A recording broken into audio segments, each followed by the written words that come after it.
A maioria dos números que encontramos quando estudamos álgebra podem ser imaginados como soluções de equações.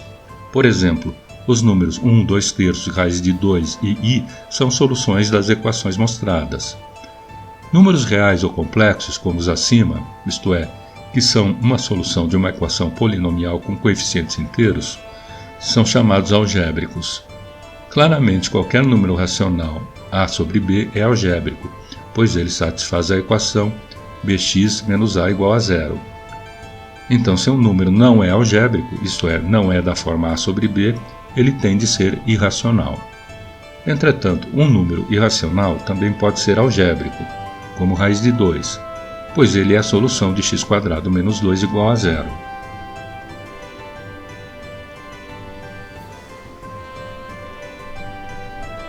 Um número que é a solução da equação polinomial a0xn mais a1xn menos 1 mais a2xn menos 2, etc., igual a zero, na qual a0 diferente de zero e a1, a2, a n são inteiros e n é um número inteiro, positivo, chamado de grau da equação, é um número algébrico.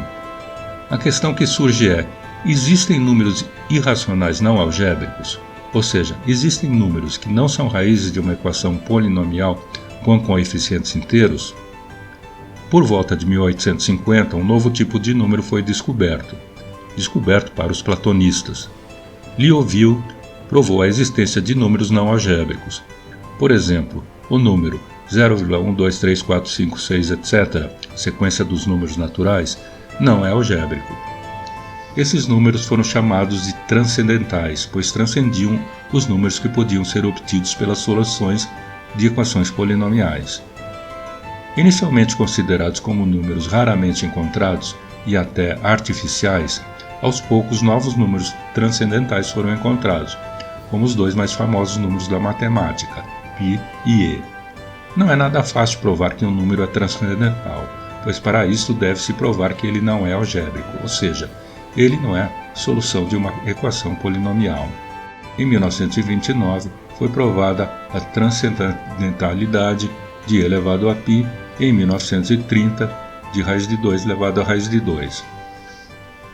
Uma imagem que impressiona quando falamos de números transcendentais, como π, por exemplo, é a seguinte.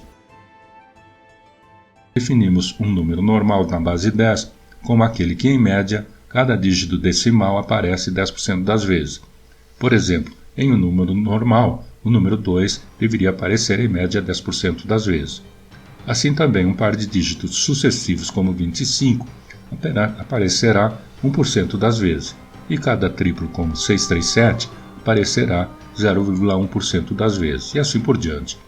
Pode-se estender essa ideia para números normais em qualquer base. Números transcendentais são provavelmente números normais. No número normal como π, a sua e a minha vida estariam codificados, assim como a de todos os seres que já viveram sobre a face da Terra. E essas histórias estão contadas infinitas vezes. O que se sabe é que há mais números irracionais do que racionais e mais números transcendentais do que algébricos. Em outras palavras, além de não serem nada raros, os números transcendentais são maioria entre os irracionais. Se avançarmos para nossos dias, há mais um tipo de número dentro dos reais que devemos destacar: os computáveis. Estes são os que podemos calcular com um número finito de operações, ou seja, um algoritmo, como por exemplo o valor de π pela divisão do comprimento de uma circunferência pelo seu diâmetro.